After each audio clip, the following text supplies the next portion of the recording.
नमस्कार, मैं हूं आशीष और आप देख रहे हैं आशीष कॉमर्स क्लासेस। मेरे प्रिय साथियों, हम लोग अपने वीडियोस में बात कर रहे थे कॉस्ट अकाउंटिंग की। और कॉस्ट अकाउंटिंग में हमने पहले बहुत तमाम तरह के कॉन्सेप्ट को समझा है। यदि आप चाहते हैं उन सारे के सारे कॉन्सेप्ट के वीडियो देखना, तो आप लोग इसी चैनल के प्लेलिस्ट में जाकर के देख सकते हैं। और यदि आप लोग चाहते हैं कि उनसे रेस्पेक्टिव नोट्स को प्राप्त करना, तो आप लोग हमारी वेबसाइट्स www.ashishcommerceclasses.com पर जाकर के सारे नोट्स फ्री में प्राप्त कर सकते हैं। हम लोग आज के वीडियो में समझने वाले हैं, बात करने वाले हैं कि cost accounting versus management accounting, यानी कॉस्ट अकाउंटिंग और मैनेजमेंट अकाउंटिंग के बीच में डिफरेंस क्या होता है। आप लोग समझ सकते हैं कि जो भी हमारे पास कॉस्ट अकाउंटिंग है और मैनेजमेंट अकाउंटिंग है, इन दोनों में अलगाव क्या है, यानी क्या चीजें हैं कि ये दोनों आपस में मिलती जुलती नहीं है बल्कि अलग हैं। इसको हम लोग समझने वाले हैं इस वीडियो में। सबसे पहले मैं बता देना चाहता हूं कि जो भी बातें हम लोग करेंगे उनका कुछ ना कुछ बेस होगा, सारे के सारे पॉइंट्स का। हम लोग 5 पॉइंट्स को समझेंगे इसमें: मीनिंग को, स्कोप को, स्टैट्यूटरी रिक्वायरमेंट्स को, डेटाबेस को और इम्फेसिस। इन 5 पॉइंट के बेस पे हम लोग समझेंगे इन दोनों के बीच के डिफरेंस को। सबसे पहले देखते हैं मीनिंग को। तो मीनिंग में कहा गया है कॉस्ट अकाउंटिंग में कि cost accounting is a branch of accounting. Cost accounting क्या है? अकाउंटिंग का एक ब्रांच है, आप लोग समझेंगे। Focused on recording, analysing and managing the cost incurred by a business to enhance its efficiency and profitability. कह रहा है कि जो भी हमारी कॉस्ट अकाउंटिंग है वह क्या है? अकाउंटिंग का एक ब्रांच है। और इसमें क्या होता है कि जो कॉस्ट अकाउंटिंग है वो फोकस करती है क्या करने में? रिकॉर्डिंग करने में, एनालाइज करने में और मैनेज करने में। और जो यहाँ पर रिकॉर्डिंग, एनालाइजिंग और मैनेजिंग हो रहा है, यह किसके लिए होता है? कि जो भी कॉस्ट खर्चे होते हैं, कॉस्ट लगते हैं किसी भी कंपनी में मैन्युफैक्चरिंग के दौरान या फिर किसी भी अदर एक्टिविटी के दौरान, उन सारे के सारे कॉस्ट को, खर्चों को किस तरीके से मैनेज किया जाए, यूटिलाइज किया जाए और उसके बाद से रिकॉर्डिंग किया जाए, एनालाइज किया जाए, उसकी बात की जा रही है। आगे कहा गया है to enhance its efficiency and profitability. और जो रिकॉर्डिंग की जाएगी, एनालाइजिंग की जाएगी और मैनेजिंग की जाएगी, इसका आधार ये होगा, इसका ऑब्जेक्टिव ये होगा कि जो भी बिजनेस है, रेस्पेक्टिव बिजनेस है, उसकी एफिशिएंसी बढ़ेगी और उसमें प्रॉफिटेबिलिटी आएगी।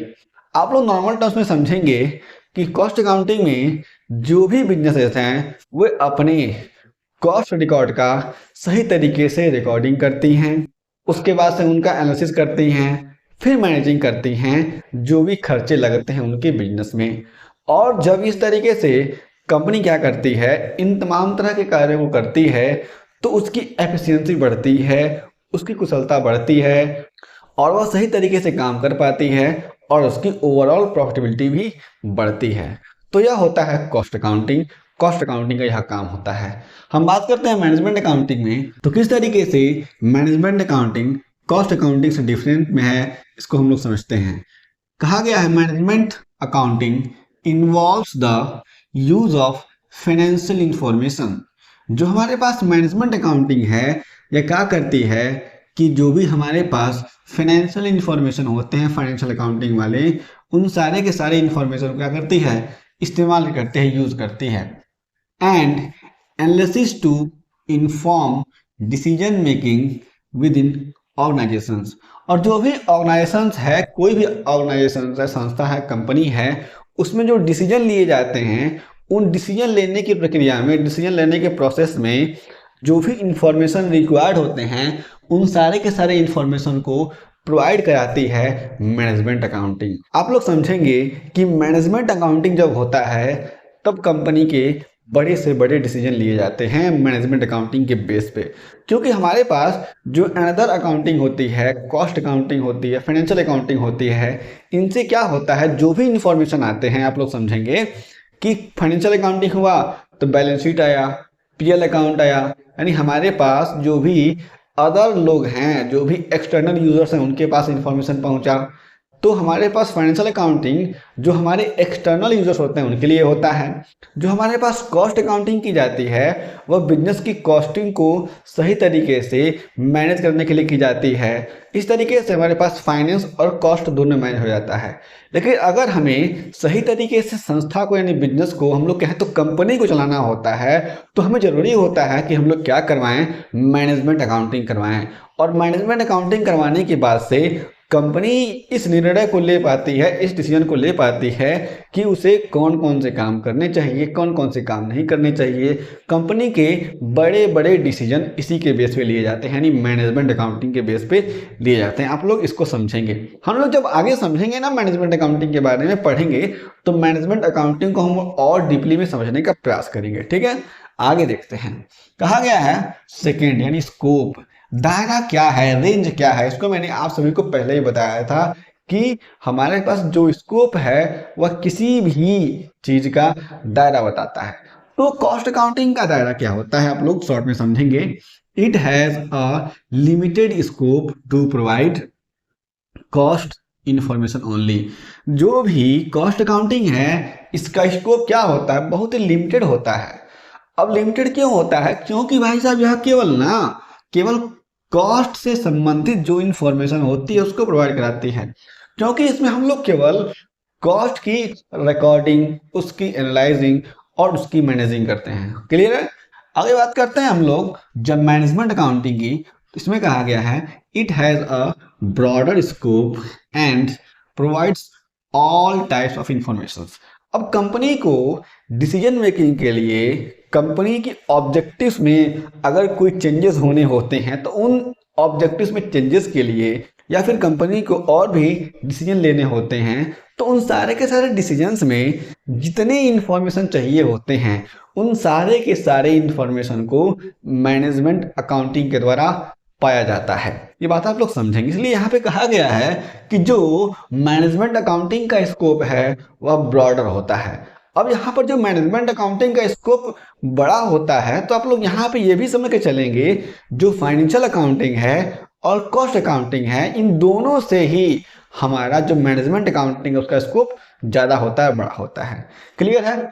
आगे देखते हैं हम लोग। अब कहा गया है तीसरा, स्टैट्यूटरी रिक्वायरमेंट्स, यानी क्या रिक्वायरमेंट्स है किसका, कॉस्ट अकाउंटिंग का और मैनेजमेंट अकाउंटिंग का।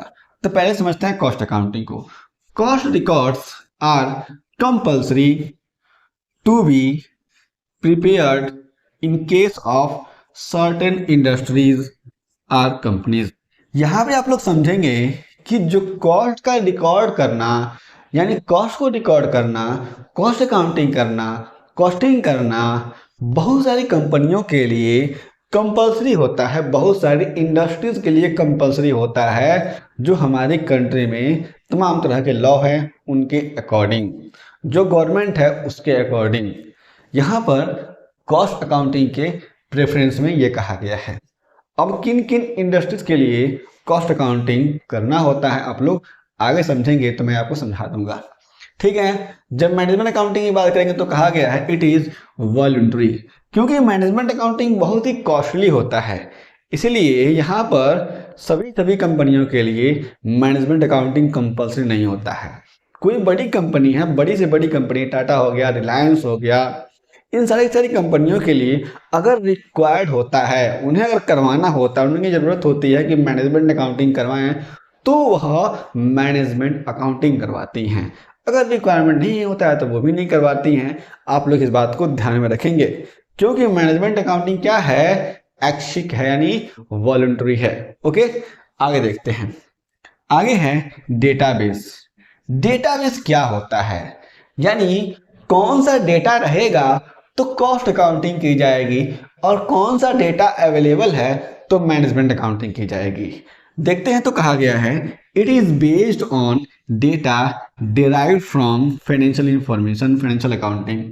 जो भी डेटा फाइनेंशियल अकाउंटिंग से निकलता है उसी के बेस पर कंपनी क्या करती हैं, यहाँ पर कॉस्ट अकाउंटिंग करती हैं। और जो फाइनेंशियल अकाउंटिंग से डेटा निकलता है हमारे पास पीएल अकाउंट, ठीक है, बैलेंस शीट, यही तो निकलता है ना। तो हमारे पास यह मेनली 2 अकाउंट्स आते हैं। ठीक है, आगे बात करते हैं मैनेजमेंट अकाउंटिंग। जिसमें कहा गया है it is based on data derived from cost accounting, financial accounting and other resources. जो भी डेटा मिलता है फाइनेंशियल अकाउंटिंग से, कॉस्ट अकाउंटिंग से, और इसके अलावा जो अदर रिसोर्सेज हो सकते हैं कंपनी के पास, कैश फ्लोज हो सकता है, जो भी इंडस्ट्रीज में चल रहा होता है करंट टाइम में, उसको न्यूज़ को, इंटरनेशनल न्यूज़ को लिया जाता है, बिजनेस एनवायरनमेंट से लिया जाता है, इन सारे के सारे इंफॉर्मेशन को लेकर के मैनेजमेंट अकाउंटिंग विधिवत की जाती है। ठीक है, जब कॉस्ट अकाउंटिंग की बात करेंगे तो कॉस्ट अकाउंटिंग से जो हमारे पास कॉस्ट रिपोर्ट आता है, कॉस्ट शीट आता है, इनकी बात कर लेते हैं। फाइनेंशियल अकाउंटिंग की बात करते हैं तो मैंने आपको पहले बताया है, हमारे पास पीएल अकाउंट, बैलेंस शीट आता है। ठीक है, तो इन सारे के सारे इंफॉर्मेशन को लेकर के किया जाता है मैनेजमेंट अकाउंटिंग। इस तरीके से ये दोनों भिन्न होते हैं, अलग होते हैं, दोनों के बीच में डिफरेंस होता है। ठीक, अंतिम है इम्फेसिस, यानी किन बातों पर यह विशेष दबाव देता है, जोर देता है। आप लोग समझेंगे कि कौन सी विशेष बातें इसमें होती हैं। दोनों में कहा गया it's emphasis is on cost ascertainment and cost control. जो हमारे पास कॉस्ट अकाउंटिंग है, यह विशेष काम ये करता है, इस बात पर ज्यादा दबाव देता है, ज्यादा जोर देता है कि भाई देखो, कॉस्ट अकाउंटिंग कर रहे हो ना, तो तुम्हें क्या करना पड़ेगा, तुम्हें कॉस्ट को असर्टेन करना है। जगह जगह पे तमाम तरह के कार्यों में जो भी कंपनी का कॉस्ट लग रहा है, कितना कॉस्ट लग रहा है और किस तरीके से कहाँ कहाँ खर्चा हो जा रहा है, उसको तुम्हें असर्टेन करना है, उससे तुम्हें निकालना है। और इसके बाद से जो तुम्हारे खर्चे हो रहे हैं उसको तुम्हें कंट्रोल भी करना है। इसलिए यहाँ पर कॉस्ट अकाउंटिंग काम करती है। इसके अलावा हम लोगों ने पहले पढ़ा भी होगा कॉस्ट रिडक्शन के बारे में, तो कॉस्ट रिडक्शन पर भी यह फोकस करता है। ठीक है ना। आगे बात करते हैं मैनेजमेंट अकाउंटिंग की। तो इसमें कहा गया है it's emphasis is on planning, controlling and decision making. और जब मैनेजमेंट अकाउंटिंग की बात की जाएगी, इसमें क्या किया जाता है, प्लानिंग की जाती है, किस तरीके से आगे काम करेगा बिजनेस।